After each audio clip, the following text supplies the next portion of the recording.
একে একে বছর পেরিয়ে যাচ্ছে, সিনেমা মুক্তিও থেমে নেই। কেবল সাফল্যর দেখা মিলছে না অক্ষয় কুমারের।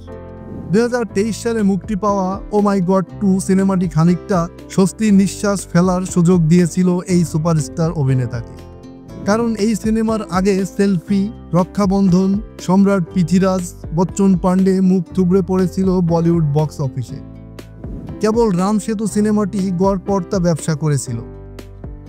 কিন্তু ও মাই গড 2 সিনেমা ব্যবসা সফল হলেও পুনরায় অভিনয় ক্যারিয়ার পড়েছে খরার মুখে। ফ্লপের তালিকায় মিশন রানিগঞ্জ, সারফিরা, খেল খেল মে সিনেমাগুলো, যার প্রেক্ষিতে অনেকে ধরে নিয়েছেন অক্ষয়ের অভিনয় ক্যারিয়ারের ইতি ঘটতে যাচ্ছে শীঘ্রই। কিন্তু সহজে হেরে যাওয়ার পাত্র নন বলেই লড়াই ময়দানে ছেড়ে যাননি খিলাড়ি খ্যাত এই অভিনেতা। ভালো সিনেমার জন্য কমিয়েছেন পারিশ্রমিক, গল্প চরিত্র নির্বাচনেও আগের চেয়ে মনোযোগী হয়ে উঠেছেন। কিন্তু নিজেকে বদলে ফেলা অক্ষয় সাফল্যর দেখা পাবে কি, সেই প্রশ্ন থেকেই যায়। আর সেই প্রশ্নের উত্তরের জন্য এখন অপেক্ষা হাউসফুল 5 সিনেমা মুক্তি পর্যন্ত। সাফল্য ব্যর্থতা নির্ভর করছে দর্শক মনোযোগ কেড়ে নেওয়ার উপর। তারপরও হাউসফুলের পঞ্চম কিস্তি নিয়ে অনেকে আশার আলো দেখিয়ে যাচ্ছেন এই অভিনেতাকে। কারণ একটাই, হাস্যরসাত্মক গল্পের সিনেমার একে একে মুক্তি পাওয়া 4 কিস্তির সবগুলোই বক্স অফিসে সাফল্য পেয়েছে। শুধু তাই নয়, হাউসফুল ফ্র্যাঞ্চাইজির ছবিগুলোর জনপ্রিয়তা একটুও কমেনি। তাই শুরু থেকেই সিনেমার পঞ্চম কিস্তি নিয়ে দর্শক উন্মাদনা ছিল তুঙ্গে। সেই উন্মাদনা আরও বাড়িয়ে দিয়েছে হাউসফুলের টিজার, যা দেখে মনে হয়েছে প্রায় অর্ধেক বলিউডই যেন হাজির এই সিনেমায়।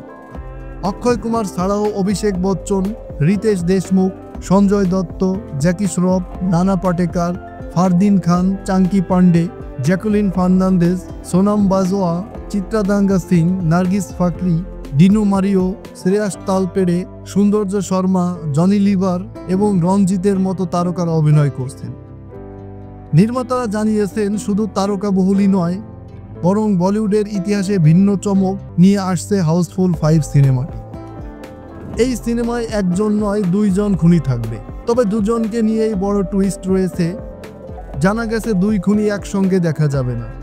দর্শকদের 2 বার সিনেমাটি দেখতে হবে। প্রযোজক সাজিদ নাদিওয়ালা সিনেমাটি 2টি ভার্সনে মুক্তি দেবেন।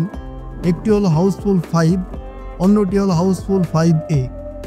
হাউসফুল 5A যদি খুনি এক্স হয়, তাহলে হাউসফুল 5 খুনি ওয়াই হবে। 2টি ভার্সনেই পুরো সিনেমা একই রকম হবে, তবে শেষ 20 মিনিটে দর্শকরা সম্পূর্ণ ভিন্ন 2টি টুইস্ট উপভোগ করবে। বুকমাই শোতে সিনেমার 2টি ভার্সন আলাদাভাবে তালিকাভুক্ত করা হবে। কোনো সিনেমার মুক্তির জন্য এটি একটি অভিনব কৌশল। এই অভিনব আইডিয়া চমকে গিয়েছে বলিউডের অন্যান্য প্রযোজকরা। কারণ এটা শুধু মার্কেটিং নয়, দর্শকদের একই সিনেমা দ্বিতীয়বার দেখতে বাধ্য করার টেকনিক।